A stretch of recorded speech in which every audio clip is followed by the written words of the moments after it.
बेलीची नागिनची लागली, बडोडा डोलाया लागला. बेलीची नागिनची लागली, वाघाचे पंजे आईच्या गावात, मला नाव कथन आहे. હું ગાણા જેવું બોલ્યા કરે? આ પેલી મુંબઈની જે ટિકિટ કરાઈ છે ને તઈ જવા આ તો મરાઠી શીખું છું. લાલા હવે તારો અભિપ્રાય હાલ કે શું કે છે, અગર મુંબઈ જવું હોય તો મરાઠી શીખવું પડે કે ચાલે? ના ચાલે યાર, હિન્દી બોલવું પડે યાર.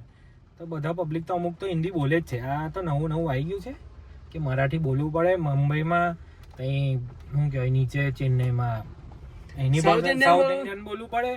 આ તો હિન્દી બધે તો હિન્દી જ છે. આપણે ગુજરાતી જો બધું ગુજરાતમાં આવો તમે બધું લેંગ્વેજમાં કમ્ફર્ટેબલ છે. તમારે જે ભાષા બોલવી હોય, જે કરવું હોય, તમે બિંદાસ બોલો, ટેન્શન ફ્રી. આ હું લા આ તો પેલો હિન્દી બોલે તો ટોકી જા પડો. એટલે મેં કીધું વર્ષોથી ધંધો કરે એને. મેં કીધું શીખી લો, ખોટી થઈ જાય માર ખાવો પડે એના કરતા શીખી લેવું સારું. એટલે કોઈ કશું બી પૂછે ને એટલે તે ચાલુ કરી દેવાનું, બેલીચી નાગીનચી લાગલી. નહીં તો સાયલેન્ટ એ વાલી રીલે कुछ जाओ बोलो नहीं, मराठी सीखना पड़ेगा. તો આવું બધું છે, ચાલ્યા કરે છે. આયા છે અમે નાની મસ્તી અહીંયા ઓફિસ જેવું કરીએ છીએ એટલે એનું કામ ચાલુ થાય છે. સમારકામ ચાલે છે. ઓફિસ નું પણ સમારકામ થશે ને અમારું સમારકામ. ચાલો બધાઈએ.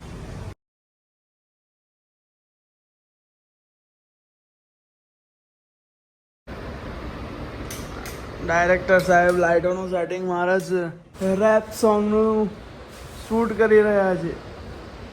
શું કે છે ડાયરેક્ટર સાહેબ, ક્યારે આવશે આપણું સોંગ? ક્યારે આવશે? હું 15મી ઓગસ્ટે.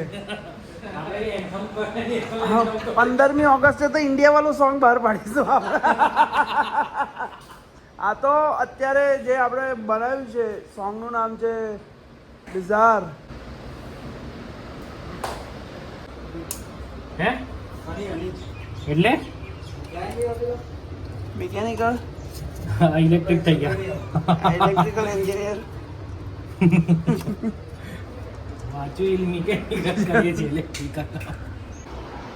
જો ડાયરેક્ટર સાહેબ કેમેરો સેટ કરી છે.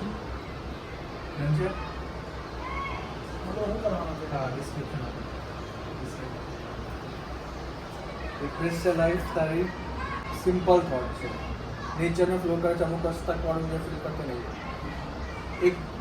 એક ધારી જોયા કરે કઈ ચીરી નાખજે, ચીરી નાખજે, એક ધારી જોઈએ. સિમ્પલ આટલું સિમ્પલ. હા પણ કેવું જ્યારે ડાયરેક્ટર સાહેબ પેકઅપ કે રેપ અપ? Rape up. આજનું પતી ગયું છે શૂટ. કેવું રહ્યું છે? મારી એક્ટિંગ વિશે શું કહેશો? કેટલુંક સુધારું? એટલું કરશે એટલું ઓછું છે. અરે પહેલું સોંગ છે, આજે તો 10 સોંગ તો રેડી છે આપણા.